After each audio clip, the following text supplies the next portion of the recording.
There are moments in life when power means nothing, when money, fear, and reputation can't fix what matters most. A man known across the city as untouchable, a mafia boss who never bowed to anyone, finds himself powerless in front of his own son, his only child, who is born deaf. No negotiations, no violence, no influence could bridge the silence between them. And that silence slowly begins to destroy everything he built.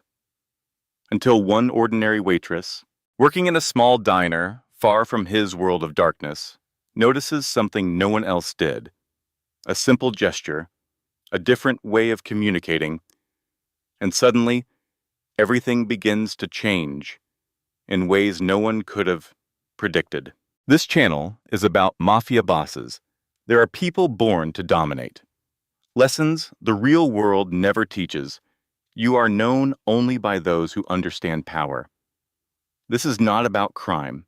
It's about mindset, resilience, and the hidden truth behind real influence. The lesson in this story is simple but powerful. True strength is not control over others, but the ability to understand and protect what cannot speak for itself. And sometimes the people who change your life are the ones you would never notice twice. If this story speaks to you, don't forget to like, comment, share, and subscribe for more stories that reveal the mindset behind real power. Vincent Calder was a man who knew how to control silence in an entire city, but he could not control the silence inside his own home. In Chicago, his name moved through rooms before he entered them. Deals closed faster when people realized he was involved. Information bent in his direction without him raising his voice. In his world, fear was not created by violence alone, but by knowledge, by knowing what someone had done, where they had been, and what they were trying to hide. Vincent did not need to threaten people. He only needed to understand them completely. But at home, none of that power mattered. Because at home, there was a 9-year-old boy who could not hear any of it. Eli Calder sat at the kitchen table every morning at exactly 7:30. Same chair, same position, same quiet focus. He didn't look at the television, even when it was on. He didn't react to the sound of dishes or footsteps or the city waking up outside his house. He lived in a world Vincent could not enter, no matter how much money he spent trying to build a bridge into it. Vincent had tried everything: specialists, therapists, private educators who flew in from different states, communication systems, advanced accelerating technology that promised hope in clinical reports and delivered frustration in reality. Nothing worked the way Vincent needed it to work. Everything improved Eli's ability to survive in the world, but nothing improved Vincent's ability to reach his son. And that was the part that broke him in ways he never admitted. Eli communicated through sign language, but even that felt incomplete. Not because Tepes lacked skill, but because the world around him lacked patience. Teachers rushed. Adults simplified. People treated his silence like a problem to solve instead of a language to learn. Vincent paid for excellence, but excellence still required time, and time was the one thing Vincent never had enough of. On this particular morning, Vincent stood by the window of his kitchen, watching Eli eat breakfast. The boy moved slowly, deliberately, as if every motion had meaning. Eli's glanced up once brightly toward a father, but there was no expectation in his eyes, no frustration either, just observation. Eli had learned early not to expect too much from conversations that never fully arrived. Vincent raised his hand slightly, attempting a sign he had practiced countless times. The gesture was correct in structure, but it carried no natural rhythm. It looked like something learned, not lived. Eli saw it. He paused. Then gently, he corrected his hand movement without judgment. Small adjustment, a patient correction, like a child fixing a misplaced object on a table. Vincent lowered his hand. That was the closest thing to failure he allowed himself to Jean Flues. As across the city, in a small diner 2 miles from Eli's school, Maya Collins was already halfway through her shift. The diner was nothing but special worn booths, faded menu boards, coffee that stayed hot longer than it stayed good. It was the kind of place people forgot as soon as they left it. Maya preferred it that way. Being unnoticed had become a skill she had learned early in life, and she had refined it into something close to strength. She moved between tables without drawing attention.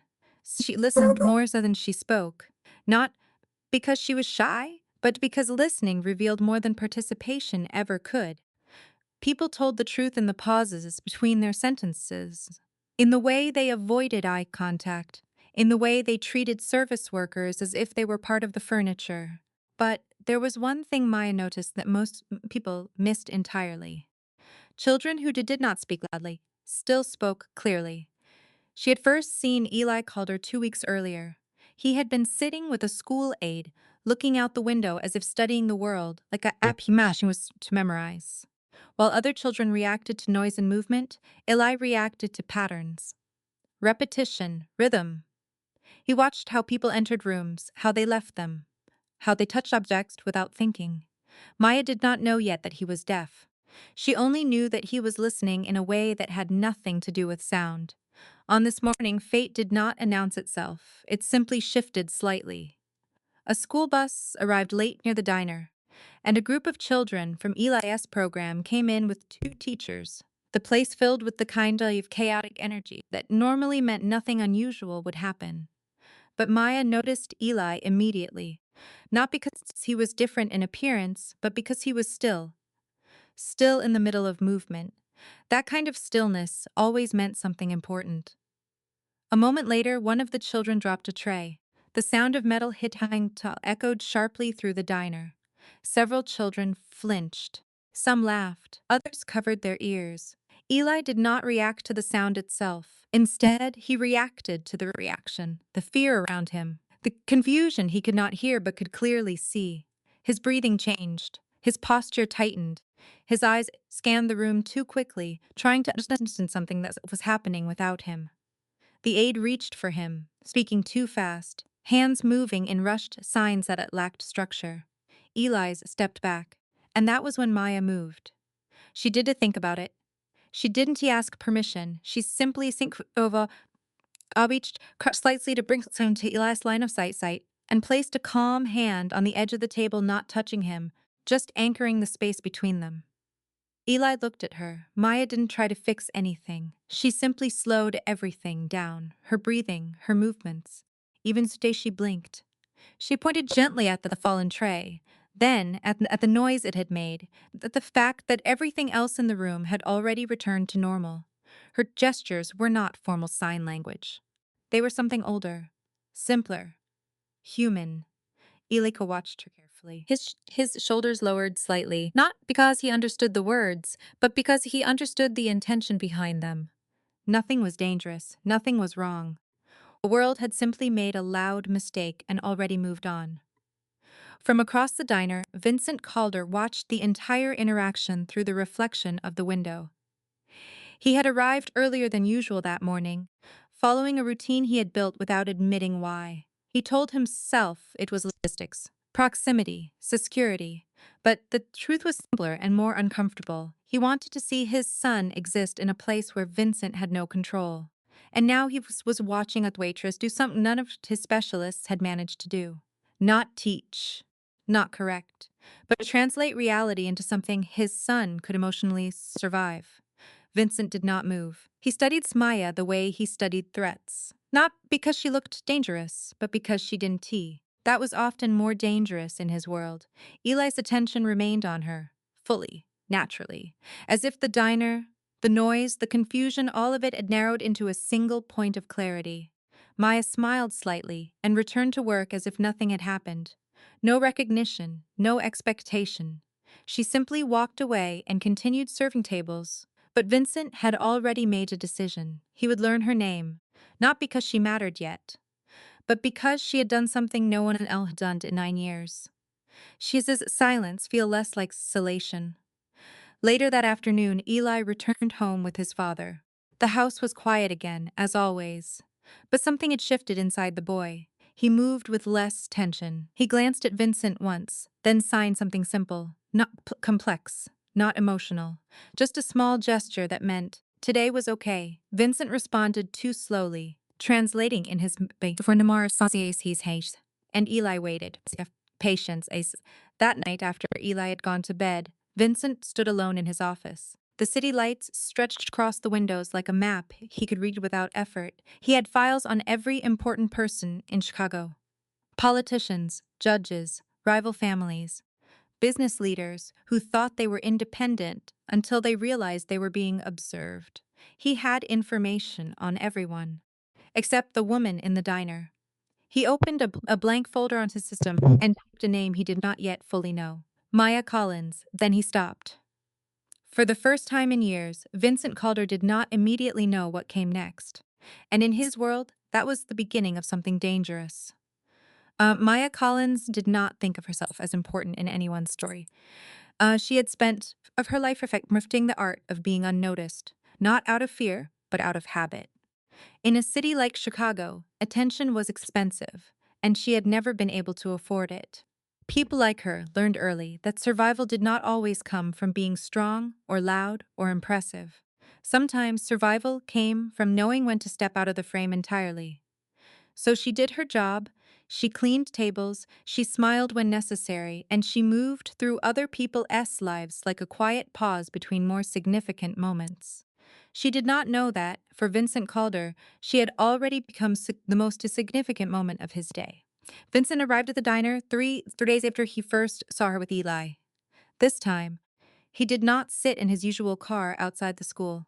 He came alone, without escort, without visible security, dressed not like a man who controlled parts of the city SS and underground intelligence network, but like someone who might be making for an ordinary professional on his way to an unimportant meeting. That was intentional.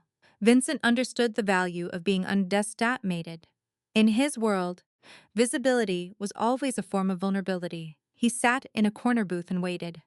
Maya noticed him within seconds of entering the diner, not because he stood out in appearance, but because he did not behave like the other customers. He was still, too still. People who came here either rushed or relaxed. They did not observe. Vincent observed everything: the entrances, the exits, vinclifications in the windows, the timing of footsteps from the kitchen. He did not look at her directly at first, which made him more noticeable than if he had. Maya approached with the same neutral professionalisms she offered every customer. "What can I get you?" she asked. Vincent looked up slowly. His eyes did not immediately soften. They assessed before they acknowledged. That was the first thing people usually noticed about him. He did not meet people as equals until he decided they had earned it. "Coffee," he said. Then, after a pause, "And something you recommend." It was a simple request, but Maya noticed the structure behind it. He was not asking for preferences, he was asking for behavior. People reveal well more in how they choose than in what they say they like. She nodded and turned away without comment. As she walked, Vincent studied her movements, not in a way that was intrusive throughout her scenes, but in a way that suggested he was collecting information without needing permission. She did not perform. She simply moved with efficiency, shaped by repetition, not anxiety. That was rare. Most people in service positions adjusted their behavior depending on who was watching. Maya did not. When she returned with the coffee and a plate of food, she placed them down without ceremony. "You were here before," she said casually, not as a question. Vincent did not deny it. "Yes." For the boy, she added. This time his eyes sharpened slightly. "You remember him?" "I remember patterns," Maya said. "He doesn't react like the others." Vincent leaned back slightly. Most people avoided mentioning Eli directly, some out of discomfort, others out of ignorance. Very few acknowledged observation itself. Fewer still did so without judgment. "What do you think you saw?" he asked. Maya hesitated only briefly, not because she was uncertain, but because she understood that answers like this often created consequences. "I think," she said carefully, "he's not lost in silence. He's just processes a different version of everything happening around him." Vincent did not respond immediately. The silence between them expanded, not uncomfortable, but dense. He had spent his life around people who tried to tell him what he wanted to hear. This was different, because she was not trying to impress him. She was not trying to survive him. She was simply describing what she had observed. That made her dangerous in a way she did not seem to realize. I've spent a lot of money trying to fix that silence, Vincent said finally. My expectations did not change. Maybe it doesn't need fixing. His sentence landed differently than she intended, not as an opinion, as a challenge to his entire framework. Vincent looked at her for a long moment. In his world, silence was either a weakness or a tool. There was no third category. Silence meant secrets, and secrets meant leverage. Everything had a price, even silence, especially silence. But Eli's silence had never behaved like that. It had never offered leverage, it had only offered distance. When Maya walked away to serve another table, Vincent did not immediately resume eating. Instead, he watched her interact with other customers. There was no shift in personality depending on who she spoke to, no performance adjustment. She treated everyone with the same steady neutrality. That consistency made it harder to read her intentions. In his experience, people who could not be easily read were either very disciplined or very damaged. Both could be dangerous. Later that day, Vincent did end something he rarely did. He followed her schedule, not physically, not yet. He used information channels instead, the same invisible network that allowed him to move across the city, to anticipate risks was formed, to know when alliances shifted before anyone admitted they had. Within hours, he knew her shifts, her routes, her financial situation, her housing locations, and the fact that she had no significant family presence in the city. Ordinarily, this would have been enough to categorize her. But there was a gap in the information that bothered him more than anything he had learned. There was no record of her interacting meaningfully with anyone in human authority. No mentors. No formal training in child education or psychology. No certifications that explained what he had seen with Eli. And yet, she had done what trained professionals could not. That's a contradiction stayed with him longer than expected. Meanwhile, Eli returned home from school that evening quieter than usual. Not distressed, but focused. He went directly to his room where he kept a notebook filled with drawings, symbols, and fragmented attempts at communication that existed somewhere between language and emotion. Vincent stood in the doorway and watched him for moments before entering. Eli looked up and signed something simple, so she helped me today. Vincent paused. She? He signed back. Eli nodded. Vincent hesitated before asking the next question. What did she do?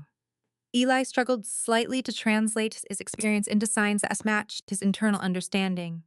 Then he pointed to his chest, then outward, then drew a slow circle in the air. She made it quiet, but not empty. Vincent understood the words individually, but not the meaning as a whole. That frustrated him more than he admitted, because he understood everything except what mattered. That night, Vincent went into the diner alone again. This time, he did not sit immediately. He stood near the entrance, watching the rhythm of the place, observing Maya without interrupting her work. She moved through the space with the same consistency as before, unaware of the weight his attention carried. When she finally approached him, she stopped for a moment. You here again, she said. I am. You didn't eat here, she added. No, Vincent replied. Not really. That was the first moment she looked at him differently. Not as a customer, but as a question she had not yet decided how to answer. You rewatching me, she said. It was not an accusation, it was an observation. Yes, he admitted, because of the boy. Yes. Maya nodded slightly, as if confirming something she had already suspected. He's not fragile, she said after a pause. People keep treating him like he is. Vincent's jaw tightened slightly. He is my responsibility. That's not what I said, Maya replied. The correction was quiet but precise. Vincent did not respond immediately. He was not used to being corrected without resistance or fear. In his world, people either agreed with him or prepared to be removed from proximity. Maya, however, did neither. After a moment, Vincent spoke more honestly than he intended. I don't know how to reach him. Maya studied him for a second longer than necessary. Not judging, measuring. That S not true, she said. Vincent frowned slightly. You reach him, she said, every day. You just don't to notice when it happens. The statement unsettled him more than any threat he had received, because it suggested that his failure was not absence. It was blindness. Maya turned slightly to return to work, then paused. Tomorrow, she said. He be different again. Vincent looked at her sharply. Different how? Maya shrugged lightly. I dunno yet, but he always is. And then she walked away. Vincent stood alone in the diner for several seconds longer than necessary. For the first time in years, information did not feel like control. It felt incomplete. That night, he did not sleep early. Instead, he sat in his office and reviewed everything he knew about Eli again: medical reports, educational evaluations, behavioral logs, specialist notes. Thousands of pages of structured observation that still failed to explain the most important thing. What Eli was feeling when no one was translating it correctly.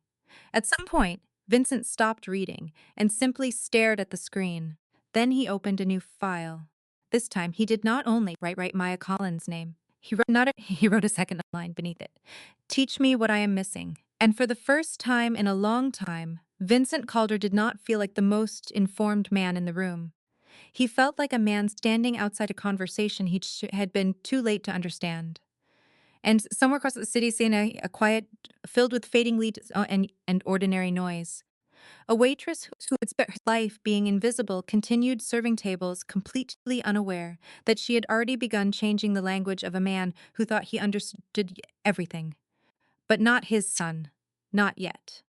The room Callum Vreze's called the Map Room had once been a corporate conference suite, the kind built to impress visiting executives who never stayed long enough to notice the dust in the corners. Now it had been stripped of anything decorative and repurposed into something quieter, heavier, more precise. There were no paintings, no symbols of wealth, no trace of ego, just walls covered in layered city maps, transparent overlays pinned with thin steel, and folders arranged in a system so disciplined it felt almost like a language. Chicago was everywhere in this room, not the city people saw from the Riverwalk or the Skyline postcards, but the version of it that existed in movement, in patterns, in invisible paths between decisions that had already been made and consequences still waiting to arrive. Callum stood at the far end of the table, watching Nora Voss as she entered. He did not greet her immediately. That was intentional. He had learned over the years that people revealed more in the seconds before they were acknowledged than in the moments after. Nora moved differently from most people who entered his space. She didn't hesitate at the threshold, didn't scan for X's the ways most visitors did when they realized who he was. She simply observed. Like someone's Sam stepping into a library she already suspected she understood. Her gaze moved across the walls, the tables, the files, and then back in, not in fear, not in admiration, but in assessment. That detail mattered, because Callum Reyes was not a man who relied on intimidation. Fear was unreliable. Fear created noise, and noise was where mistakes lived. His power had always come from clarity, information stripped down to its most essential form. He knew who people were, what they wanted, what they were hiding, and what they would do when pressured. Most people called that intelligence. In his world, it was survival. But survival had a cost. The more you knew about others, the less you could afford not to know about yourself. And Callum had spent years avoiding that particular equation. Nora stopped at the center table where the maps were laid out. Her fingers hovered above the surface without touching. That hesitation was not caution, it was respect. The kind of respect given to something that had already proven dangerous without needing to announce it. You've reorganized the West sector, she said finally. Callum did to look up from the folder in his hands. It was inaccurate. That S not what I meant, she replied. Now he did look at her, slowly. She gestured toward the wall on the left, where a series of maps overlapped like pages in a half-read book. This section, it's not just geography. It's sequence, timeline ordering. You not mapping space. You remapping behavior over time. There was a pause in the room after she said it. Not silence, something more deliberate. Recognition forming without permission. Callum set the folder down. Most people needed time before they reached conclusions like that. Months, sometimes years. Nora had reached it in under a minute. That meant she either understood systems at a level most people never accessed, or she had been trained by experience, not education, to see what others missed. Who taught you to read maps like that? He asked. My father, she said without hesitation. Then, after a beat, He wasn't a cartographer in the way people assume. He didn't to draw places. He tracked relationships between them. Callum felt something shift at that answer. Not surprise, recognition of something older. He turned toward the wall behind him and pulled a thin folder from a slot near the edge. Inside was a map dated nearly 20 years ago. It wasn't labeled with coordinates or streets, but with names. Hundreds of them. Connected by lines that meant nothing to anyone who didn't know what to look for. He placed it on the table between them. "Tell me what you see," he said. Nora leaned in. She did not rush. She never rushed. That was the first thing Callum noticed about her. Even her silence had structure. "This is a map of people," she said slowly. "It's a map of influence, power flow, who moves through whom and who never appears directly but still affects outcomes." Her eyes narrowed slightly, and here she pointed at a cluster near the center. "This grouping is unstable." Someone removed a node. Callum didn't respond immediately. He watched her instead. Most people saw maps as static things. Nora saw some as living systems. That difference mattered more than she realized. "Yes," he said finally. "A man disappeared from that network 6 months ago. After that, everything shifted." Nora straightened slightly. "Disappeared? How?" Dillam T answered that question directly. He rarely did when the truth carried unnecessary weight. Instead, he opened another folder and placed it but beside first. "This is the correction layer," he said. Nora studied it, and for the first time her correction changed. Not fear, not shock. Something closer to calculation tightening into urgency. "You read tracking organized corruption structure," she said quietly. "Not just individuals, entire systems." Callum nodded once. "That's not legal," she added. "No," he agreed. "It is tea." The simplicity of his answer seemed to unsettle her more than any justification could have. Nora stepped back slightly from the table. Not retreating, recalibrating. Her gaze moved again across the walls, this time differently, as if she was no longer seeing maps, but consequences. "You rebuilding a full reconstruction of Chicago's hidden network," she said. "Political, financial, criminal, all of it." And Callum asked. "And nothing stays was neutral," she said. "Maps like this don't describe reality, they shape it." That was the first time she sounded less like an analyst and more like someone who had lived through collapse. Callum studied her carefully now. "You understand what I am?" "I understand what you were trying to do," she corrected. "I was not sure those the same thing." There was a long pause between them. In that pause, something subtle formed. Not trust, not yet, but alignment. Two systems beginning to recognize compatibility. Callum walked to the wall and removed a pinned overlay. Beneath it was another map, older, hand-drawn, faded at the edges. "This one," he said, "was created by a man who believed information could prevent loss." Nora looked at it closely. Her expression tightened. "That's my father's handwriting," she said. Callum nodded once.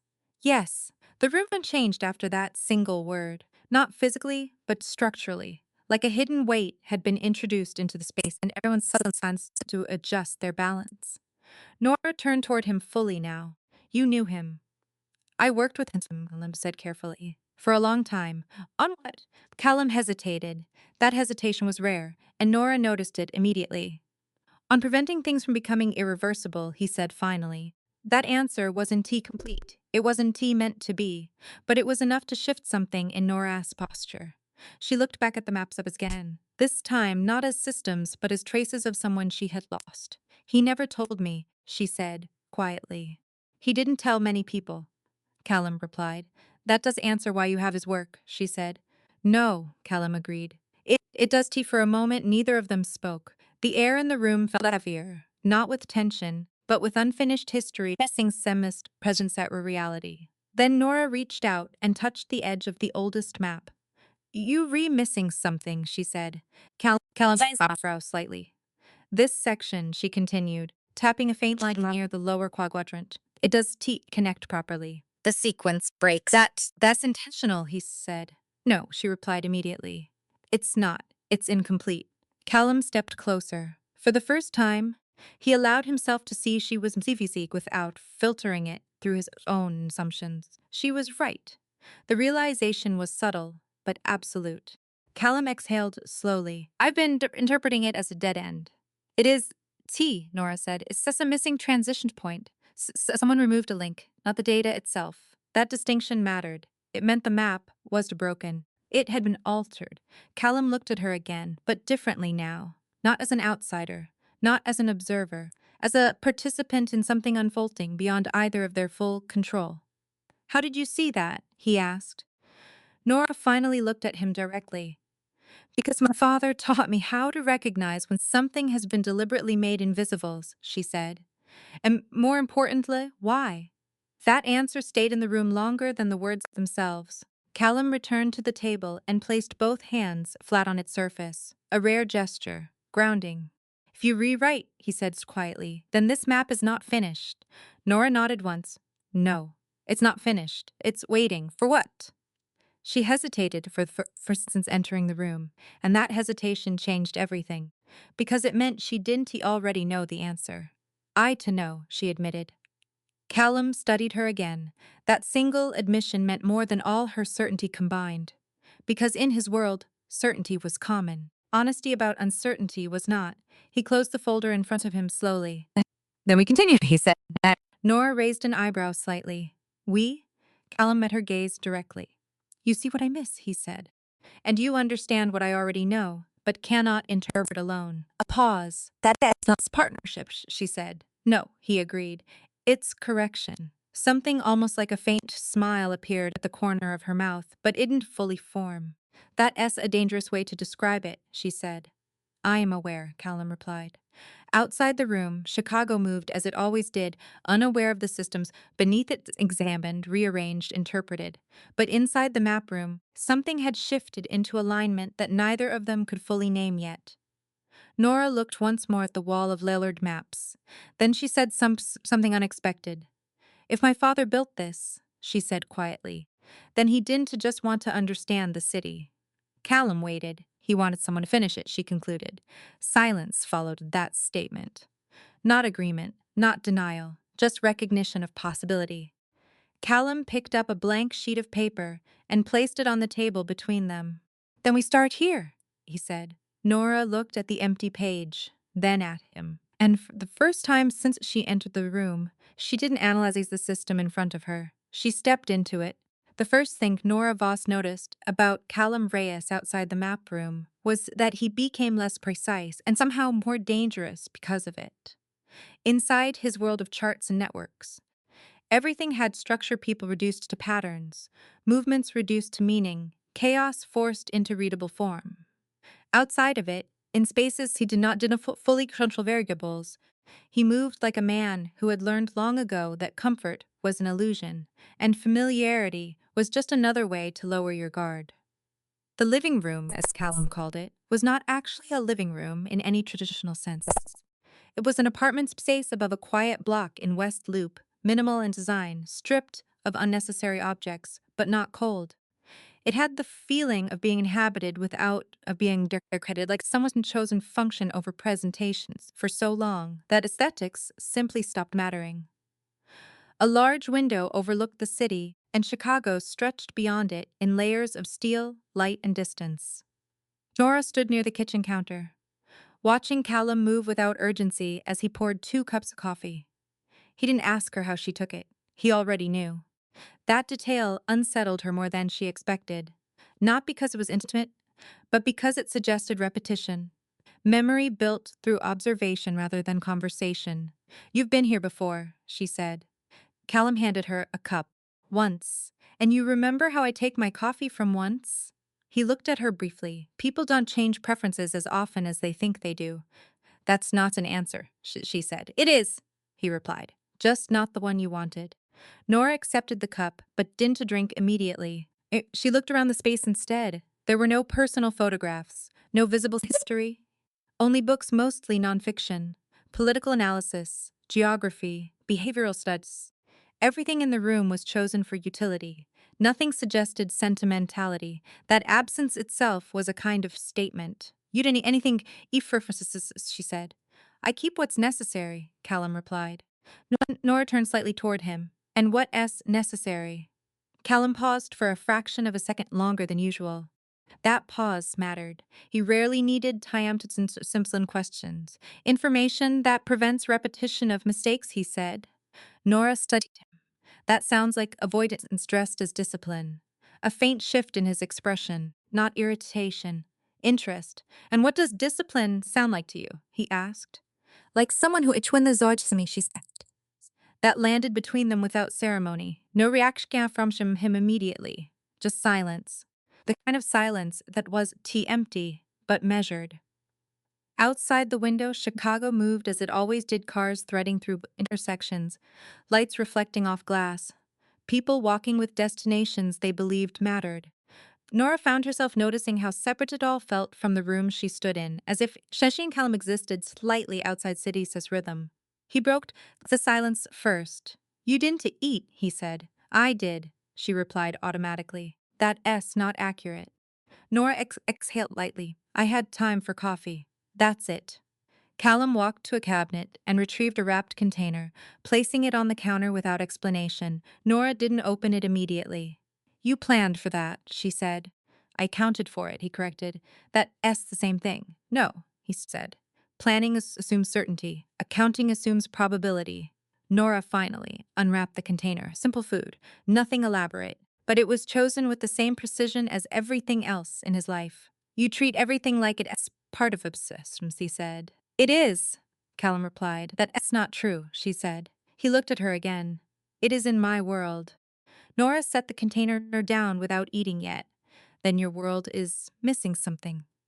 Callum didn't respond immediately. Instead, he turned slightly toward the window, as if considering the city itself as part of the conversation. What would that be? He asked finally. Nora hesitated. That hesitation was new for her, not uncertainty about thought, but about delivery. People aren't just systems, she said. They break rules in ways you can always predict. Callum nodded once. That's why I observe patterns over time. And what about things that don't repeat? She asked. What about grief or loyalty or fear? At that, something shifted in his expression, subtle but present. Those are still patterns, he said quietly. They just operate on longer cycles. Nora looked at him for a long moment. That's not how my father described people. That sentence changed the air. Not because of its content alone, but because of what it implied. Another presence in the room that wasn't physically there. Callum stepped away from the counter and moved toward the window. How did he describe them? He asked. Nora joined him, standing slightly to his side rather than directly facing him. That positioning felt instinctive, not deliberate.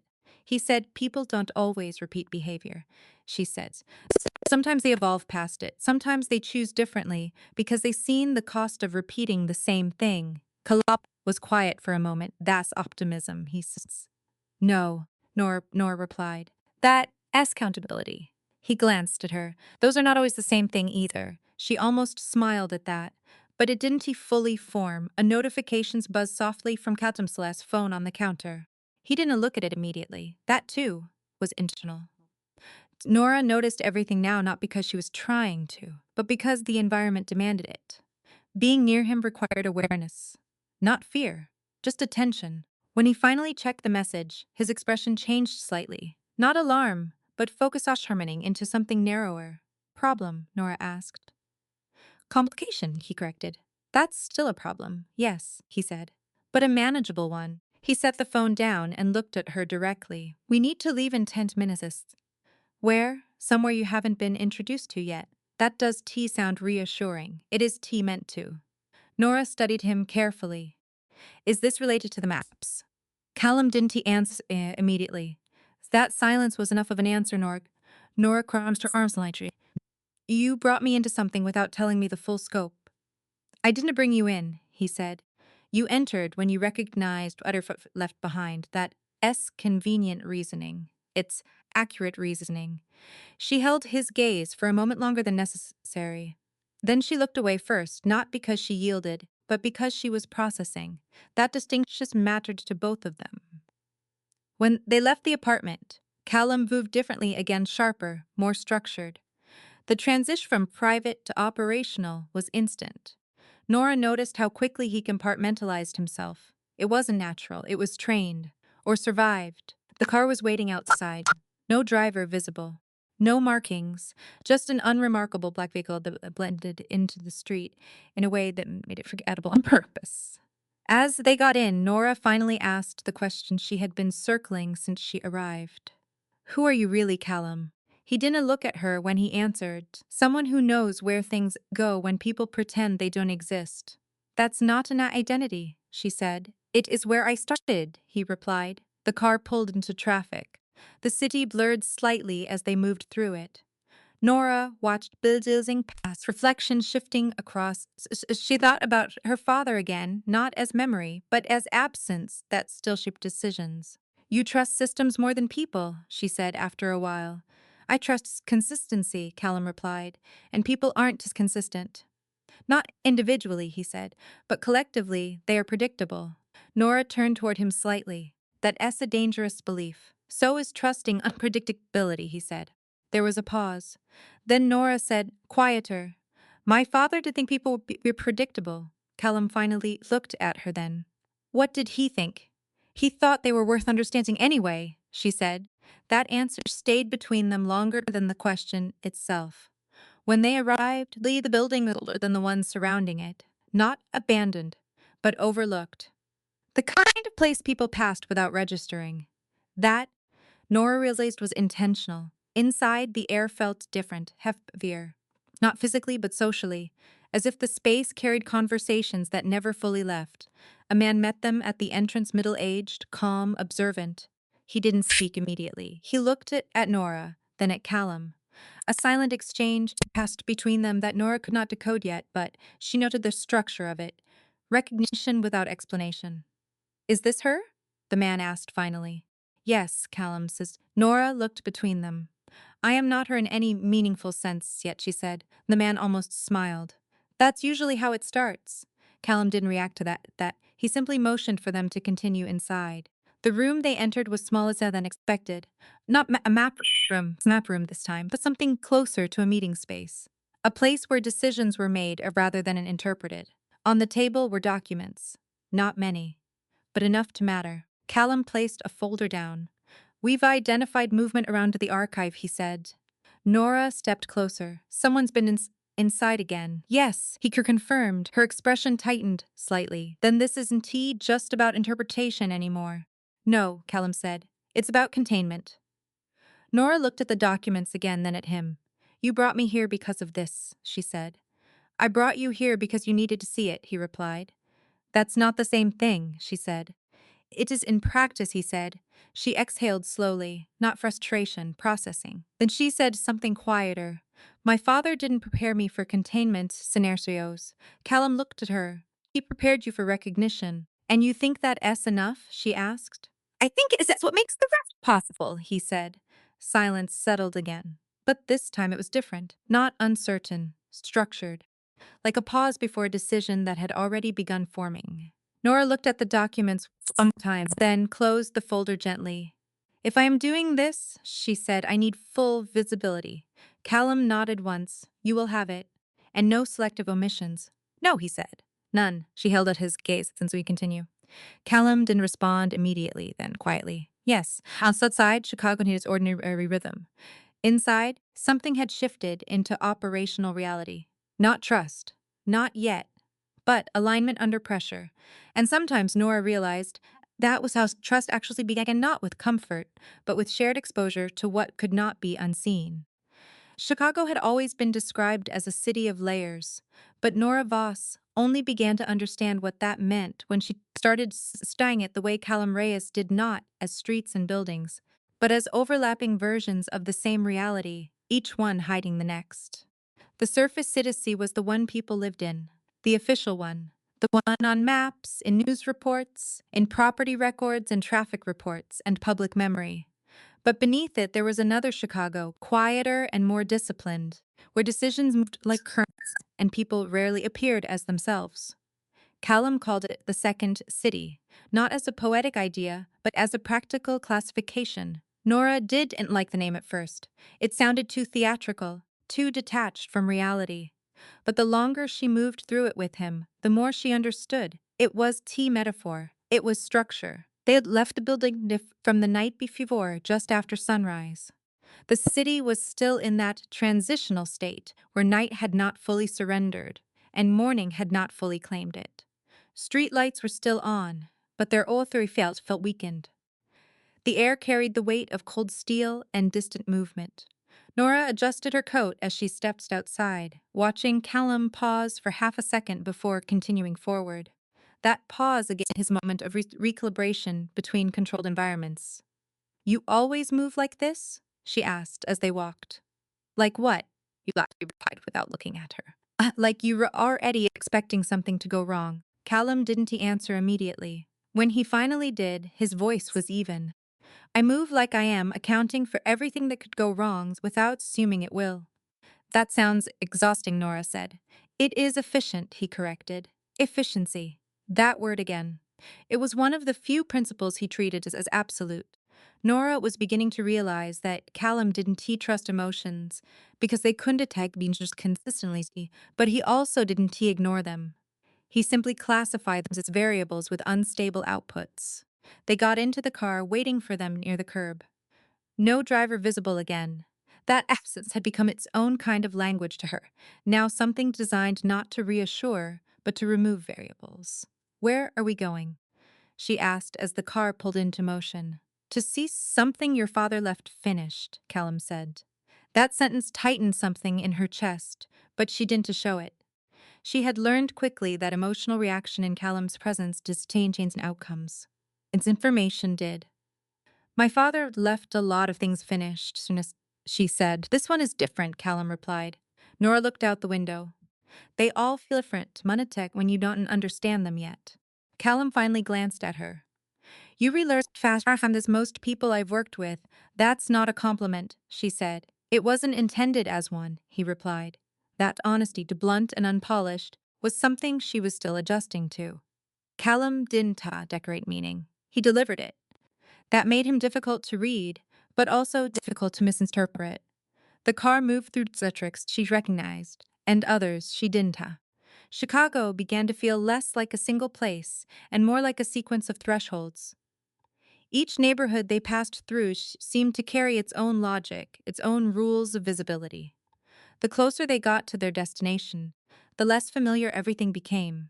Eventually, they stopped in front of a building that looked unremarkable. Brick exterior, faded signage, no indication of significance. Nora stepped out slowly, scanning the area. This does to look like anything important, she said. That's intentional, Callum replied. Everything you say is intentional, she muttered. That S also intentional, he said. Despite herself, she exhaled a short laugh. It was to T amusement so much as recognition of pattern. He didn't respond to it. He rarely responded to things that didn't T and alter outcomes. Inside, the building was quieter than expected. The air was cooler, more controlled. They passed through a narrow corridor and down a set of stairs that felt older than the structure above them. At the bottom was a secured door. Callum entered a code without hesitation.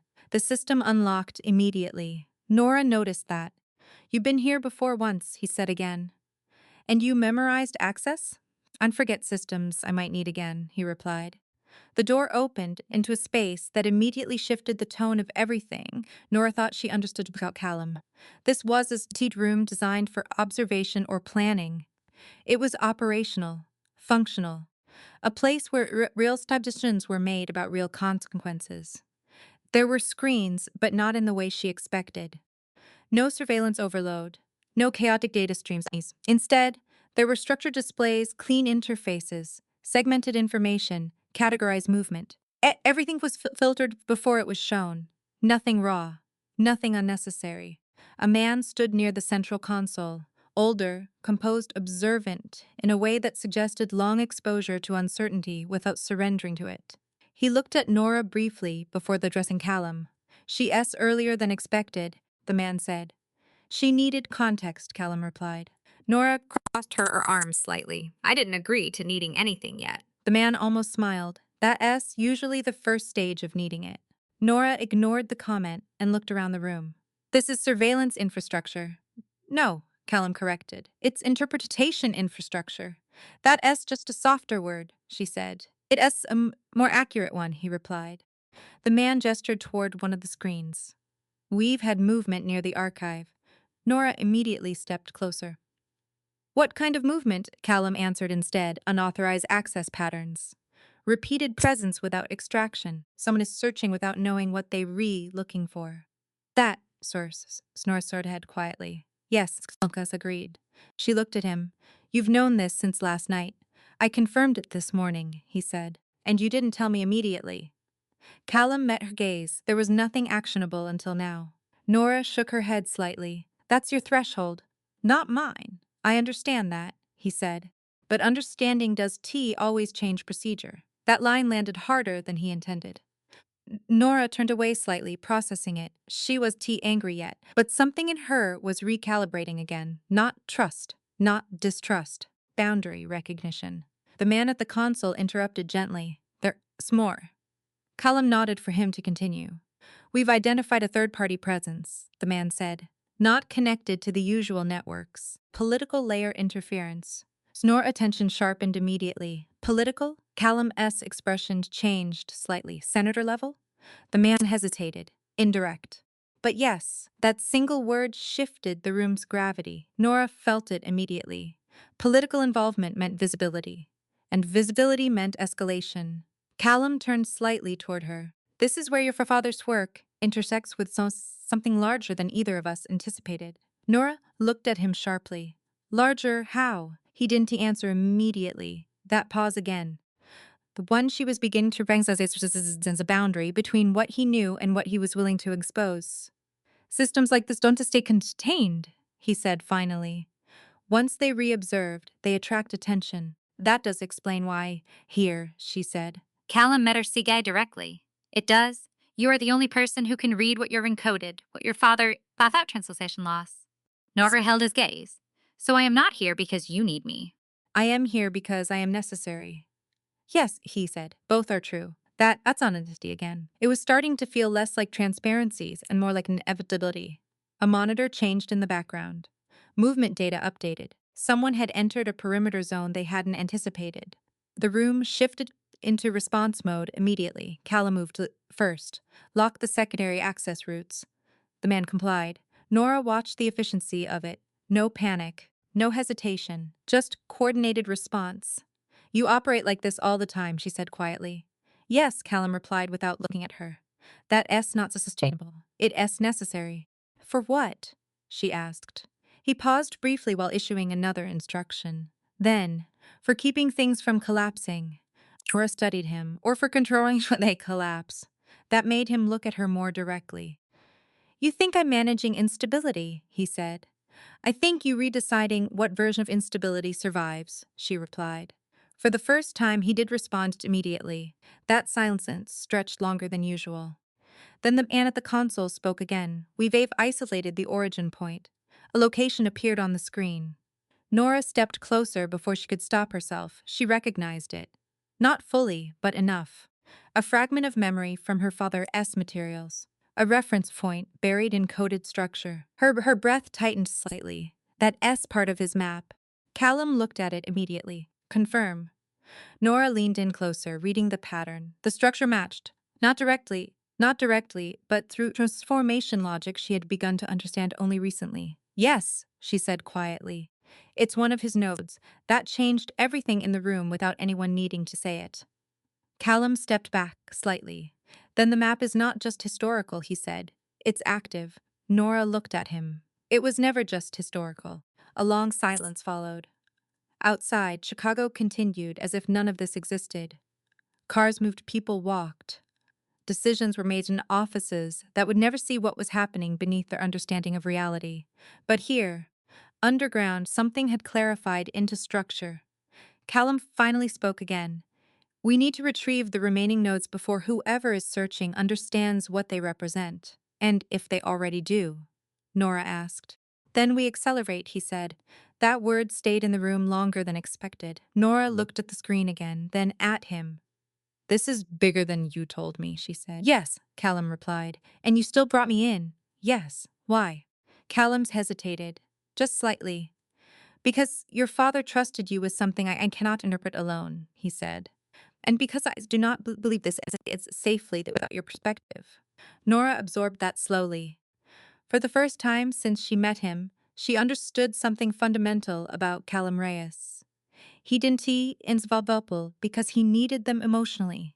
He involved them because he had calculated the limits of his own perception. That was either humility or danger. Possibly both. She exhaled slowly. Then we do this properly. Callum nodded once. Yes. Nora looked at the screen one more time before stepping back. Show me everything, she said. And this time, Callum didn't hesitate. The first sign that something should change was not a sound or a message, or even a person arriving. It was the silence. Silence in a place like the Rivera household did not exist naturally.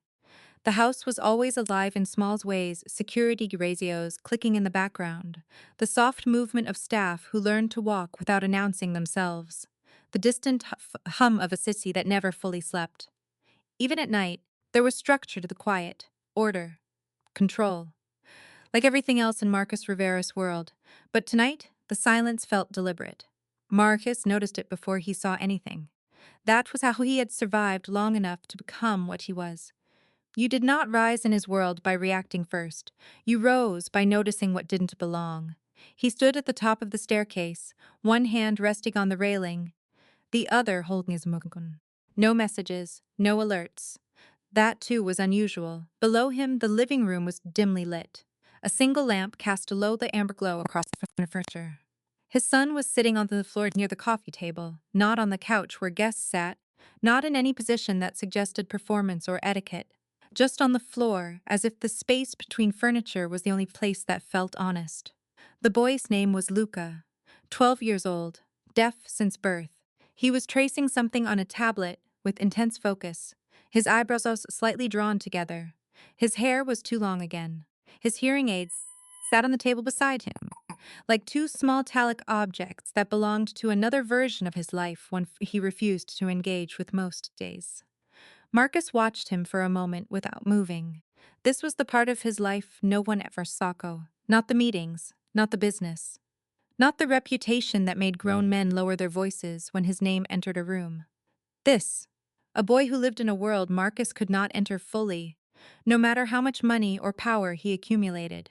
Marcus walked down the stairs slowly, not because he was tired, because speed belonged to other people's panic, and he refused to give panic permission to exist in his house. Luca did not look up. Marcus stopped a few feet away and signed, "Dinner?" Luca paused, then shook his head without looking at him. Still focused on the tablet, Marcus waited. Patience was not something he had learned from kindness. It was something he had learned from necessity. The boy did not respond to pressure. He responded to absence. So Marcus stood there quietly until Fluka finally tapped the screen and turned it slightly toward him. A drawing, not a game, not a cartoon, a map, but not a real map. It was layered, complex streets overlapping in strange ways, buildings marked with symbols Marcus did not recognize. Some parts were colored in black, others in gray. There were arrows that did not follow geography. They followed something else. Marcus frowned slightly. "You made this?" He signed. Luca nodded once, then pointed at three symbols in the center of the drawing. His expression shifted slightly, not fear exactly, but something close to urgency. "Marcus is in." "What is it?" Luca hesitated, then signed slowly, carefully, as if each word had to be translated from somewhere deeper than language. "People lie here." Marcus straightened slightly. That was not normal. Not even for Luca, who often interpreted the world in patterns others missed. The boy had a habit of connecting things as adults dismissed. Marcus had always assumed it was imagination. But something about the map did not feel like imagination. It felt like observation. Before Marcus could respond, a sound came from the front entrance. Not loud. Controlled. 3 short knocks. Marcus's entire body changed before his face did. He turned his head slightly toward the door. No one came to this house uninvited, and no one knocked like that unless they were certain they would be allowed in. He signed quickly to Luca. "Go upstairs." Luca frowned. "Now." The boy hesitated for a second before collecting his tablet and moving toward the stairs. But as he passed his father, he stopped briefly and looked up at him. "Not afraid, Sim. Just watching." Then he went upstairs without another word. Marcus waited until the footsteps disappeared. Then he walked toward the door. He did not reach for a weapon. He did not need to. Violence was not his primary language. Information was. He opened the door. And for the first time in a long time, Marcus Rivera did not immediately understand what he was looking at. The woman standing outside did not belong in his world, not in appearance, not in posture, not in anything that usually signaled relevance. She wore a simple uniform, dark, practical, slightly wrinkled from a long shift. Her hair was tied back with attention to style. She held a small delivery bag in one hand, a waitress. That was the first assumption. The second assumption, equally immediate, was that assumptions were dangerous here, because her eyes did not match the rest of her. They were steady, not nervous, not apologetic, not uncertain. Steady in the way people become when they have learned to exist without being noticed, and eventually realize invisibility is not weakness, it is excess. Marcus Rivera? She asked. Her voice was calm, not soft, not loud, balanced. Marcus did not answer immediately. No one used his name like that at his door. Yes, he said finally. The waitress nodded once. I was told to deliver this. She held out the bag. Marcus did not take it yet. What is it? I didn't know, she said honestly. I was paid to bring it here, nothing else. That, too, was unusual. Most people in his world lied even when they didn't need to. Marcus took the bag. It was heavier than expected. He opened it. Inside was a folder, plain, unmarked. No logo, no identifier, just paper. Marcus looked up immediately. The waitress was still standing there, not leaving. That was the second mistake most people made delivering something and assuming the job ended when the object changed hands. You should go, Marcus said. I was told to wait, she replied. For what? For you to read it. Marcus stared at her for a moment longer, then stepped back out slightly and opened the folder. Inside were photographs, not random ones, surveillance images. His son, Luca, at school, at therapy, at the park. Standing alone, sitting alone, moving through spaces unaware of being watched. Marcus's grip tightened instantly, but his face did not change. He turned another page, a map, the same kind Luca had drawn, but older, more refined, professional, and underneath it a single line written in black ink. He is communicating patterns he cannot speak. Marcus looked up sharply. The waitress was still there, watching him. Not enjoying his reaction, not feeding on it, simply observing. Where did you get this? He asked. I told you, she said, I delivered it. That is not what I asked. A pause. Then she said something that changed the temperature of the entire moment. I think your son is not the problem someone thinks he is. Marcus did not respond immediately, because that was the first time in years someone had spoken about Luca without pity, without dismissal, and without fear. And that, in his world, willing was either ignorance or danger. Marcus Rivera did not sleep that night. He had trained him to function when necessary, but this was different. This was not pressure from rival family, not a business war, not even the calculated threat that came with territory disputes or financial leverage. Those things had structure, rules, predictability. This was his son, and Luca had never been part of Marcus' predictable world. Marcus stood in his office long after the house had gone quiet.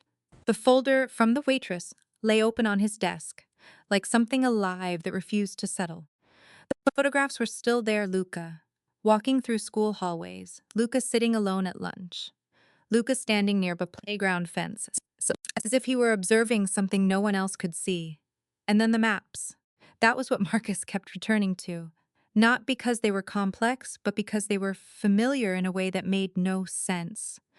Luca had drawn something similar earlier that day, symbols, patterns, overlapping streets that did not behave like geography.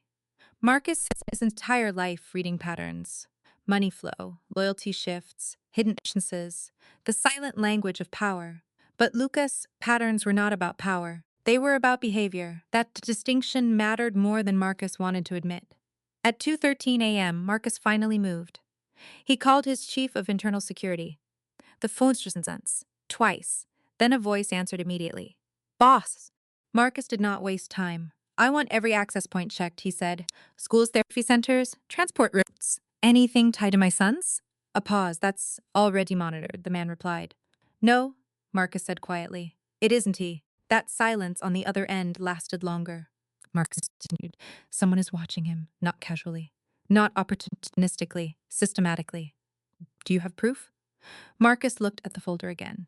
Proof was an interesting word. In his world, proof was often something you built after you already understood the truth. I have patterns, Marcus said. That's enough. The line went quiet again. Then, I'll start immediately. Marcus ended the call without another word. He turned toward the window.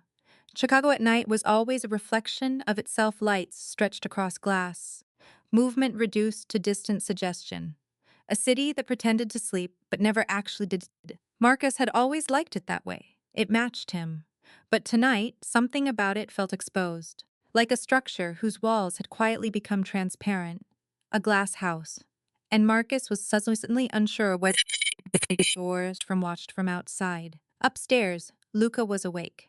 He was sitting cross-legged on his bed, tablet on his lap, the glow of the screen reflecting faintly in his eyes. He was not watching videos, not playing games. He was drawing again. But this time, something had changed. The lines were faster, more urgent, less controlled. Luca paused occasionally, staring at empty space as if listening to something no one else could hear, then adding new symbols to the map. Circles within circles. Broken paths that reconnected elsewhere. Points that repeated in patterns that did not belong in a child's logic. But Luca was not thinking like a child. He never had. He was thinking like someone trying to describe a world that refused to be spoken. A soft knock came at his door. Luca did not respond. The door opened slowly anyway. Marcus stepped in. He did not turn on the light. He never did when entering Luca's room. Light was intrusive in a way silence was not. He signed. You were still awake. Luca nodded without looking up. Marcus moved closer and sat at the edge of the bed, careful not to interrupt the space between Luca and the screen. What are you drawing? Luca hesitated, then turned the tablet slightly. Marcus looked. And for the first time, he understood something he did not want to understand.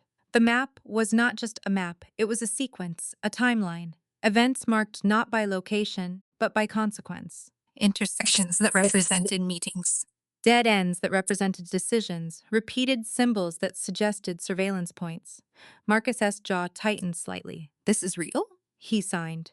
Luca nodded, then pointed at a cluster near the center. His expression changed again, this past time more direct, urgent, danger. Luca signed. Marcus studied the pattern longer, then asked, For you? Luca shook his head, then pointed upward, not toward the ceiling, toward Marcus. Marcus felt some cold settle behind his ribs. Me, he signed slowly. Luca nodded once. Marcus leaned back slightly, absorbing that. In his world, threats were usually directed outward. Competition, territory, reputation. But this was different. This was with targeted awareness. Yes, someone was not what Marcus did, but what he protected. And that meant the most dangerous asset in Marcus Rivera's life was not his wealth, or his influence, or his network. It was his son. Marcus stood up. He signed firmly. You stay in this room tonight, door locked. Do not wait for anyone except me. Luca hesitated, then signed back. Who is she? Marcus paused. That question was not about the waitress. It was about the only outside variable that had entered the halls recently. Marcus chose his answers carefully. She is not a threat, he signed. Luca tilted his head slightly, unconvinced. Marcus added, She brought information. That seemed to settle something in Luca's expression, though not fully. The boy returned to his tablet. Marcus stood for another moment, watching him, then left the room. But he did not go back to his office. Instead, he went downstairs. The house staff had been sent away hours earlier. That was standard procedure when Marcus felt uncertainty in the environment. Fewer variables. Fewer unknowns. Now there were only 3 people in the house: Marcus, his son. And the silence. He poured himself a drink but did not drink it. He stood in the kitchen instead, looking at the folder again.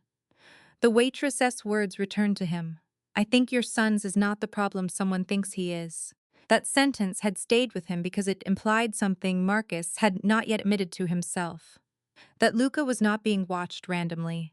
He was being evaluated, studied, which meant Luca's perception, his maps, his patterns had value to someone beyond Marcus's understanding. And Marcus did not like not understanding. A vibration interrupted his thoughts. His phone, unknown number. Marcus stared at it for a long moment, then answered. No greeting came from the other side, just breathing, controlled, measured. Marcus did not speak. Finally, a voice came through. I see you received the delivery.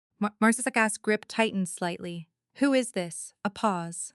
Then someone who has been watching your son longer than you think. Marcus's voice dropped. If you have touched him, no. The voice ended calmly. If I had touched him, you would already know. You are very good at noticing consequences. Marcus did not respond. The voice continued. Your son is not random. He is not damaged. He is interpreting structures as most adults lose the ability to see. Marcus stepped forward slightly. You're redescribing a child. I'm describing a system, the voice corrected, and your son is reading it correctly. A pause. Then Marcus asked the only question that mattered. What do you want? The answer came after a delay that felt intentional. I want you to understand that what he sees will eventually put in danger. Not because of he knows, but because of what others will do with it. Marcus turned toward the window again. The city felt closer now, less like distance, more like exposure. And the waitress? Marcus asked, a faint shift in tone on the other end. She is a coincidence, the voice said. But coincidences are often where change begins. Marcus narrowed his eyes. She works for you. No, the voice said. She's simply to see things that most people ignore. A pause. Then, you should pay attention to her. The line went dead. Marcus stood still for several seconds after the call ended. Then he looked at the phone as if it might still contain the voice. But there was nothing. Only silence again. Except now, silence no longer felt empty. It felt occupied. At dawn, Marcus Rivera made a decision. Not a business decision, not a strategic one. Something older. He called the waitress' number, the one from the delivery tag. She answered after 2 rings. Yes, she said. Marcus did not waste time. I need you to come back, he said. A pause. Then her voice, calm as before. Why? Marcus looked out at the rising light over Chicago, and for the first in a long time he chose honesty over control. Because my son drew something, he said, and I think you understand it. Another pause, longer this time. Then, I'll come, she said. But not for you. Marcus exhaled slowly. That acceptable, he replied. The line ended. Marcus stood there for a moment longer, then turned toward the stairs. Upstairs, Luca was already awake again, waiting, drawing. The map had changed overnight, and Marcus Rivera, who had built an empire on knowing everything, was beginning to understand the most dangerous truth of all. Some things could not be controlled, only read. And sometimes, only read by people who were never supposed to be in the room at all. The waitress was coming back, and whatever she saw in Luca's world was about to change everything Marcus thought he knew about his own. The waitress arrived just after noon, not in a rush, not hesitating either. She simply appeared at the gate of Marcus Rivera's estate, like someone who had already suggested that fear was not part of the conversation. The guard at the entrance tried to stop her out of habit more than suspicion, but Marcus had already given the instruction. Let her in. That alone made the staff uneasy. Marcus Rivera did not adjust his rules for strangers. He removed strangers. But this was to state. Her name, Marcus had learned the night before, was Elena Carter. She did not look like someone who belonged in a world built on private security and silent threats.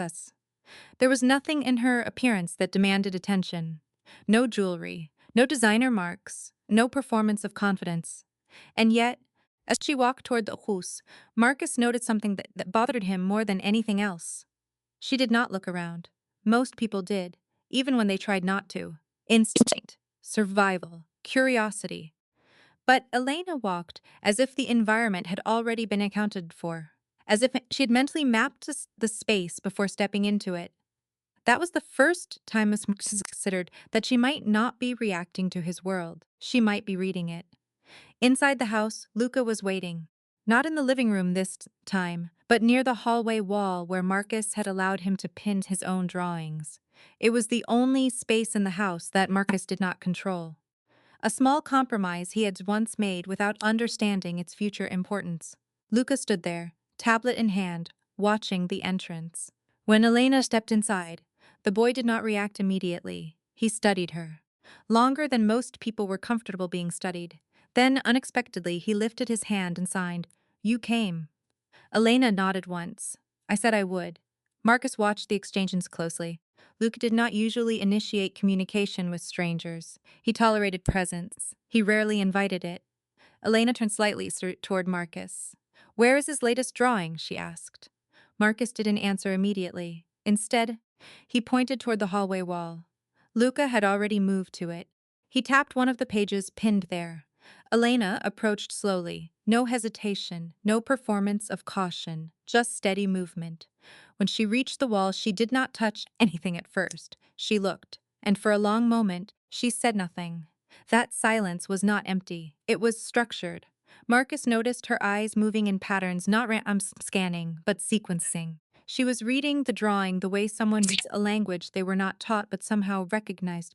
Finally, she spoke softly. "This is not a Child-S map." Luca tilted his head slightly, as if confirming she had understood the correct first sentence. Elena pointed at a cluster of symbols near the center. "This," she said, "is repetition, not decoration. It means observation points. Someone is being tracked." Marcus stepped forward slightly. "We already know that." Elena shook her head. "No," she said. Someone is watching him. That is different." She turned slightly. "This maps is not about surveillance." A pause. "It's just about prediction." That word shifted the air in the room. Marcus did not like words that implied loss of control. "Explain," he said. Elena finally looked directly at him. "You think your son is recording what exists," she said. "But he is T. He's a recording what will happen." Marcus frowned slightly. "That S not possible." Elena's S expression did not change. "It is if he is detecting behavioral repetition," she said. Repeat patterns when they dawn to realize they being observed. Your son isn't guessing, he's recognizing cycles." Luca lifted his tablet and turned it toward her again. A new drawing. It had been added since the night before, more symbols. But now there was something else. A line, a single path that cut across the structure like a fracture. Elena's eyes narrowed. "Where did this come from?" she asked Luca. Luca hesitated, then signed. "Last night." Elena looked at Marcus immediately. "Was anyone in the house last night?" Marcus shook his head. "No." Elena turned back to the map. "That does matter," she said quietly. He didn't need someone here." She pointed at the line. "This is external influence." Marcus stepped closer. "What does that mean?" Elena didn't answer immediately. Instead, she studied the pattern longer. Then she said something that Marcus did not like hearing. "It means your son is not only seeing patterns," she said. "He is absorbing pressure from them." Marcus's voice hardened slightly. "Explain in a way that does not sound like poetry." Elena finally looked at him again. "Someone is interacting with his perception," she said, "not physically, structurally, feeding variables into his environment that shape what he draws." Marcus's jaw tightened. "That means someone is manipulating him." Elena shook her head once. "No," she said. "It means someone is trying to teach him what to see." Pause. "And he is learning too fast." Luca tapped at the tablet again. This time he pointed at Elena, then at Marcus, then at the map. 3 points, connected. Elena's expression changed slightly, not fear, not surprise. "Recognition. He is building a triangulation model," she said quietly. Marcus stepped forward. "What does that mean in normal language?" Elena hesitated for the first time. Then she said, "It means your son is mapping people the same way he maps space." A silence subsided. Marcus looked at Luca. For the first time, he did not see a child drawing strange shapes. He saw something else. A mind trying to translate people into structure, because structure was safer than emotion. And that realization hit something deeper than strategy. It hit responsibility. Elena turned slightly away from the wall and walked toward the center of the room. "I need to see everything he's drawn," she said. Marcus hesitated. That was not a request he was comfortable with. Those drawings were Luca's private world. The one space marked has access did not allow others to access without reason. But Luca stepped forward first. He held out the tablet. Elena accepted it carefully. Then she sat on the floor. Not at a distance, not formally. On the floor like someone entering a shared space instead of examining one. Marcus watched her carefully. She did not scroll quickly. She studied, page by page, drawing by drawing. And as she did, something subtle changed in her expression. Not shock, not confusion, but alignment. Like she was slowly realizing she was no longer interpreting something foreign, she was recognizing something familiar. After several minutes, she finally spoke. He asked, mapping cause and consequence, she said. Not people, not events. The relationship between decisions and outcomes. Marcus crossed his arms. That S, still not normal for a 12-year-old. Elena looked up at him. It's not normal for most adults, she said. Luca sat down near her, not beside Marcus. Beside her. That detail mattered more than Marcus wanted to admit. Elena pointed at one of the earlier drawings. This section, she said. It repeats. Luca nodded. She looked at him. Why? Luca signed slowly. Same mistake. Elena nodded. Good, she said. Marcus frowned. Good? Elena stood up slowly, still holding the tablet. Yes, she said. Because repetition means recognition. Recognition means awareness. Awareness means control is possible. Marcus' dropped slightly. And what is the risk? Elena looked at Luca, then at Marcus. Overload, she said. If he continues accelerating like this, his mind will start predicting too many variables at once. That is when perception becomes unstable. Marcus did not like that word. Unstable how? Elena answered without hesitation. He will start seeing patterns that are incomplete, she said. And incomplete patterns are dangerous in a mind that treats them as truth. Silence. Luca looked between them, then signed. I can stop. Elena immediately shook her head. No, she said firmly. Marcus looked at her sharply. What do you mean no? Elena turned to him. If you stop him, she said, you don't protect him, you blind him. A pause. And blind people in your world don't see survive. That sentence landed differently than anything Marcus had heard in years. Because it was not threat, it was reality. Elena handed the tablet back to Luca. Show me the earliest drawing you remember, she said. Luca hesitated, then opened an old file. Marcus had never seen this one. It was simpler, less structured, but still wrong in a way that made Marcus uncomfortable. Elena studied it for a long time. Then she said quietly, this started earlier than you think. Marcus stepped forward. When? I looked at him.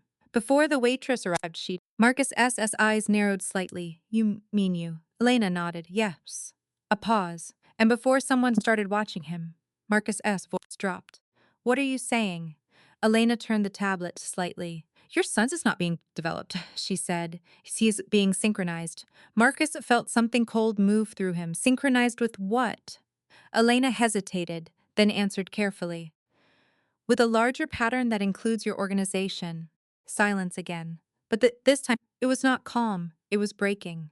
Marcus turned away slightly, processing. Then he said the only thing that mattered. Who is behind it? Elena did not answer immediately. Instead, she looked at Luca, then at Marcus, and finally said, I don't think it's one person. That was the moment Marcus understood the real breach. Not surveillance. Not manipulation. System. Someone had not targeted his son. They had integrated him into something larger. And Luca, without knowing, it was already responding. Marcus looked at his son. For the first time, he did not see protection as enough. He saw urgency. Lena closed the tablet gently. We need to slow him down, she said. Marcus nodded once. What do you need? Elena looked at him. Trust, said simply. Marcus exhaled slowly. That word had cost him more than any war. But he looked at Luca, and for the first time, he chose it without calculation. You have it, he said. Luca looked up at his father, then at Elena, and slowly, he signed, Stay. Elena paused, then nodded once. I will, she said, but her eyes did not leave the drawings. Because whatever Luca was seeing was only the beginning. And somewhere beyond the walls of Marcus Rivera's controlled world, someone had already begun adjusting the next move. Marcus Rivera had spent most of his life believing that control was built through distance. Distance from essence, distance from emotion, distance from anything that could not be measured, priced, or contained. But that morning, standing in his own living room while his deaf son traced invisible systems on a screen, and a waitress read those systems like they were a second language, Marcus began to understand something he had avoided for years. Distance did not create control. It only delayed collapse. Elena Carter was already moving through Luca's drawings again, but differently now. Not as an outsider trying to interpret something strange, but as someone adjusting her internal model of reality to match what she was seeing instead. That was what Marcus noticed most. Still, she did not force meaning onto Luca's work. She let it reshape her understanding. That was rare. Dangerously rare. Luca sat between them on the floor, tablet resting on his knees. He was calmer now, but not relaxed. His eyes moved frequently between Elena and the screen, as if he was tracking how she was interpreting him in real time. For a child who could not hear, he had always relied on visual certainty. But now he was dealing with something new. Someone who understood his silence too quickly. Elena pointed at a section of the map. "This cluster," she said softly, "has changed 3 times since yesterday." Luca nodded. Marcus frowned slightly. "That is not possible. He draws, not edits." Elena shook her head, looking away from the screen. "He does edit," she said. "He updates." She looked at Luca. "Something changed in your environment last night." Luca hesitated, then signed. "Dream." Marcus narrowed his eyes. He was asleep. Elena finally looked at him. "That does matter," she said. "His brain continues processing even when he is not conscious. If the system he is mapping is unstable, it will continue building during sleep." Marcus did not like the sound of that. "Explain unstable." Elena hesitated for a fraction of a second. Then she said, "It means the system is reacting to him." That sentence made Marcus still completely. "Reversing influence?" he said quietly. Elena nodded. "Yes." Silence followed. It was the first time Marcus felt something inside his own world shift without his permission. He looked at Luca. "You reassure?" he signed.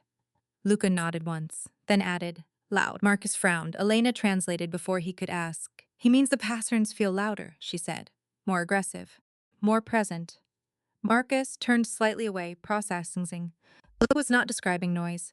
He was describing intensity, which meant perception itself being amplified. That was not natural development. That was pressure. Marcus stepped back slightly. "This started when?" he asked. Elena answered without hesitation. "Before me," she said. Marcus looked at her sharply. "You keep saying that," Elena nodded. "Because it matters." She turned the tablet slightly and opened an older file. Marcus leaned in. The drawing was different, less structured, but unmistakably Luca's hand. And at the center, a single repeated shape Marcus now recognized, a loop. Elena pointed at it. "This is the origin point," she said. "Everything branches from here." Marcus studied it carefully. "What is it?" he asked. Elena hesitated again, and Marcus noticed that this time her hesitation was not uncertainty. It was restraint. "I don't know yet," she said. Marcus narrowed his eyes. "That's not an acceptable answer." So Elena looked at him directly. "It's the only honest one," she said. That shut him up more effectively than any argument could. Lucas suddenly stood up. He walked to the wall where his earlier drawings were pinned. Marcus and Elisa followed him instinctively. Luca pointed at a section Marcus had not paid attention to before. It was a series of small symbols repeated in intervals. Elena's expression changed immediately. Marcus noticed. "What is it?" he asked. Elena stepped closer. Her voice lowered slightly. "This is new," she said. Luca nodded, then signed, "Same man." Marcus stiffened slightly. "What man?" he asked. Elena looked at Luca. "He's identifying a repeated influence," she said. "Someone he recognizes in the pattern." Marcus' dropped. "Someone's watching him." Elena shook her head. "No," she said. "Someone interacting with his perception of reality." Marcus turned sharply. "That's the same thing." Elena met his gaze. "No, it's not." A pause. Then she explained. "Watching is passive. Interaction means feedback. Someone is adjust what he sees by responding to what he produces." Marcus felt something cold settle in his chest. "That's impossible without access," he said. Elena nodded. "Yes." Another pause. Marcus' voice sharpened. "So someone is inside my network." Elena did not deny it. That was the answer. Marcus turned to sway slightly, already calculating internal breaches, personnel's, access points, trust chains collapsing in his head like dominoes. But Luca tugged lightly at Elena's sleeve. Elena looked down. Luca signed slowly. "Safe?" The question was not general. It was specific, about himself.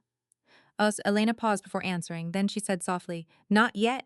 Marcus immediately turned back. "That is not an acceptable answer either." Looked at him. "And yet, it is still the truth," she said. Silence again, Lagan. This time heavier. Because truth, Marcus realized, was becoming less comfortable than ignorance. Luca returned to the tablet. He opened a new drawing. This one was different, cleaner, more deliberate. Aina watched closely. Marcus leaned in. The pattern was simple at first glance, but the structure underneath it was not. It was predictive. Aina whispered, almost to herself. He building a forecast model. Marcus looked at her sharply. Of what? Elena hesitated, then said, people. Marcus' expression was, you retelling me my son's predicting behavior. Elena corrected him gently. No, she said, he's not predicting behavior. He's mapping probability. Marcus turned slightly away. That distinction mattered. Too much. Luca suddenly tapped a point on the map, then looked at Marcus, then at Elena, then decided. Leave. Marcus frowned. What does that mean? Elena's eyes narrowed slightly as she studied the point Luca indicated. Then her expression changed. Not fear, recognition. He's warning us, she said quietly. Marcus stepped forward. About what? Elena pointed at the cluster. This event, she said. It is approaching. Marcus looked at the map again. What event? Elena looked at Luca. Do you know what happens here? She asked gently. Luca hesitated, then signed, break. Marcus's voice dropped. Break what? Elena answered quietly. Structure. Marcus stared at her. That is not helpful. Elena met his gaze. It's accurate, she said. Luca tapped the tablet again. This harder. More urgent, Ina. Elena looked at Marcus immediately. We don't have much time, she said. Marcus felt something shift inside him again. Not fear. Recognition of scale. What are you suggesting? He asked. Elena turned hopefully towards him, suggesting, she said slowly, that your son is not just observing a system. She paused. He is inside it. Silence fell again. But this time, Marcus did not interrupt it, because something in him finally understood what that meant. Luca was not being taught the system. He was part of its structure. Elena closed the tablet gently. We need to move carefully, she said. Marcus nodded once. Tell me what you need. Elena looked at him. Access, she said, to your network. Marcus stiffened slightly. That is not a small request. Elena nodded. I know. A pause. Then Marcus looked at Luca. The boy was watching both of them carefully, not afraid, not confused, just waiting. Marcus made a decision he would not have made a week ago. Fine, he said. Elena blinked slightly, as if she had not expected agreement so quickly. Marcus continued. But if you are wrong, I won't be, she interrupted softly. That stopped him, not because it was arrogant, because it was certain. Luca stepped forward and placed the tablet in Marcus' hands. Marcus looked down at it. The map had changed again, and this next, at the edge of the structure, there was a new symbol. One Marcus did not recognize. Elena saw it. And for the first time since she arrived, she whispered something almost like realization. He's not matches neither system, she said. Marcus looked up. Elena finished quietly. He's mapping moment it breaks. And in that silence, Marcus Rivera finally understood the truth he had been avoiding since the waitress first arrived at his gate. This was not about protection anymore. It was about timing. And somewhere in the city beyond his control, the break Luca had predicted was already beginning to form. The first collapse did not look like collapse. It looked like coincidence. That was always the trick with systems built to survive scrutiny. They did not fail loudly. They failed in small, unrelated pieces that only revealed their connection when it was already too late to stop the outcome. Marcus Rivera learned that lesson the hard way. It began with a phone call from one of his internal analysts at 6:41 a.m.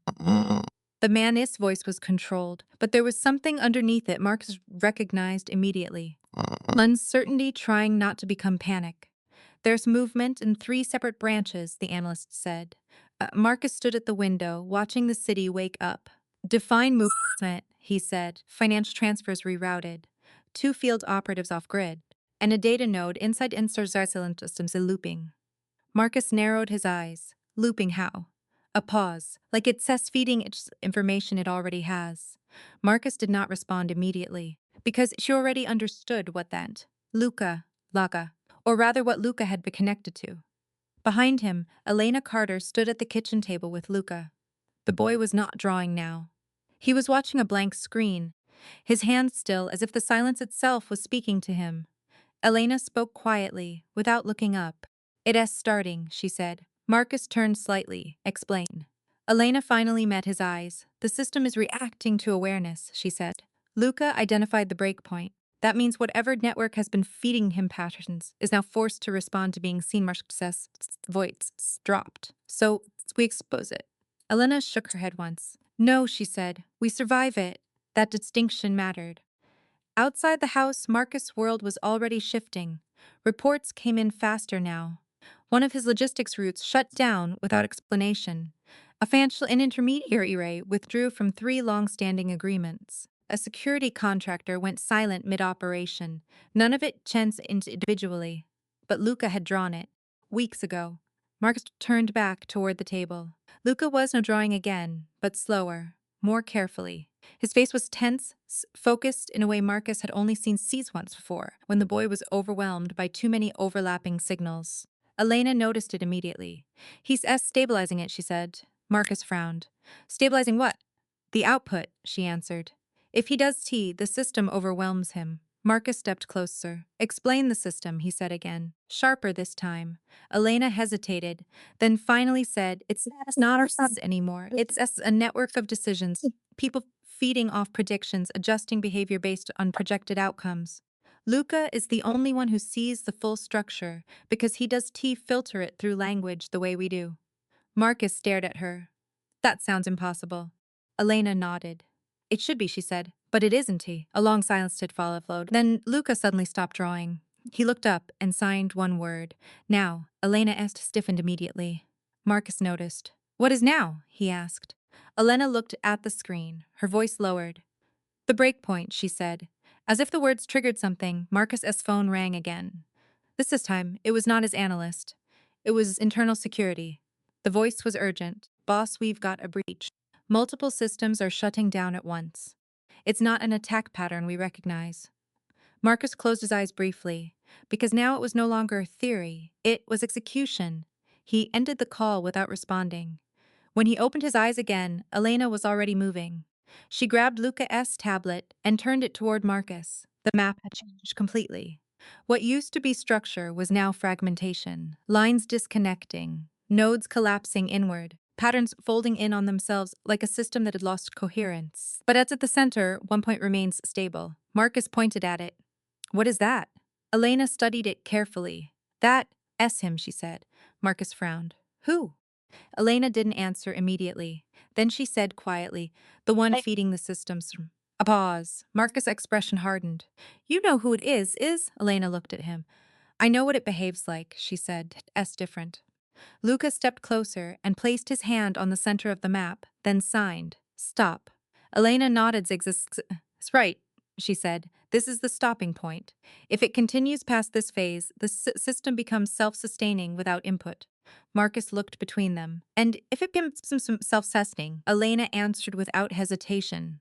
Then it stops needing Luca. That sentence landed harder than anything else that morning. Marcus turned toward the window again. Outside, Chicago looked unchanged. But he knew better now. Unchanged did not mean stable. It meant unaware. Behind him, Luca suddenly flinched slightly, like a wave of pressure had passed through him. Elena reacted immediately, placing a steady hand on the boy's shoulder. Breathe, she signed gently to him. Luca followed the instruction. Marcus watched, and something inside him shifted again. Not strategy, not control, something closer to recognition of vulnerability. He turned back. What do we do now? He asked. Elena didn't answer immediately. Because for the first time since she's arrived, she was not interpreting. She was deciding. Finally, she said, we isolate him. Marcus frowned. Luca? Elena shook her head. The center point, she corrected. The source feeding the system. Marcus' eyes narrowed. You talking about a person, Elena? Met his gaze. Yes. A pause. Marcus spoke quietly. And how to isolate to someone who operates through systems? Elena answered simply. You remove their ability to predict. Silence. Marcus understood that immediately. If the system was built on prediction loops, you break it by making outcomes unpredictable, by removing patterns, by changing behavior at the source. He looked at Luca. The boy was watching them both now, calm again but alert. Marcus realized something then. This was not just Luca's ability. It was Luca's burden. Elena stepped closer to Marcus. There's one more thing, she said. Marcus looked at her. What? She hesitated, then said, the system already knows we see it. Marcus' expression hardened, and Elena finished quietly. It will respond. As if summoned by the statement, Marcus's phone buzzed again. Unknown number. He stared at it, did not answer immediately. Then Lucas stepped forward and placed his hand gently on Marcus's arm, a small gesture, but intentional, then signed. Together, Marcus looked at his son, then at Elena, then at the phone still vibrating in his hand. And for the first time in his life, Marcus Rivera did not respond as a man trying to control an outcome. He responded as someone standing inside a system that had already chosen to acknowledge him. He answered the call, and whatever voice came through the line was no longer speaking to one man. It was speaking to all three of them. This book is a work of imagination. Name, characters, places, and incidents either are products of the author's creativity or are used fictitiously. Any resemblance to real persons or actual events is unintentional and should not be construed as factual representation. At its core, this story is not about a mafia boss, power, or even the world of crime that surrounds him. It is about something far more human and far more fragile: connection. It reminds us that no matter how powerful a person becomes in the outside world, there will always be places inside the heart where control has no value, and silence speaks louder than fear. The mafia boss in this story represents a truth many people avoid. Success and authority do not automatically grant emotional intelligence. He can command loyalty, intimidate enemies, and control entire networks of influence, yet he cannot reach his own deaf son in a way that truly matters. His struggle is not against society or rivals, but against his own inability to understand a world that does not respond to voice, command, or force. In that silence between father and son, we see a reflection of many real-life relationships where love exists, but communication fails. The waitress becomes the turning point, not because she is extraordinary in status, but because she is extraordinary in awareness. She does not try to dominate the situation. She observes. She listens with her eyes, not her ears.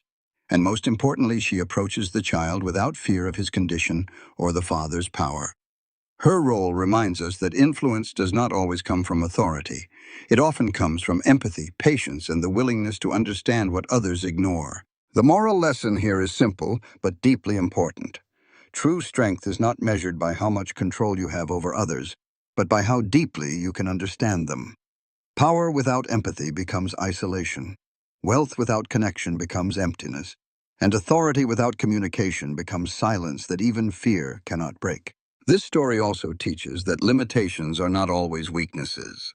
The deaf child is not defined by what he cannot hear, but by how others fail to reach him. When someone finally takes the time to connect in his language through gestures, attention, and presence, he is no longer isolated. The barrier was never him. It was the world around him. Ultimately, this narrative asks us to reconsider what real leadership means.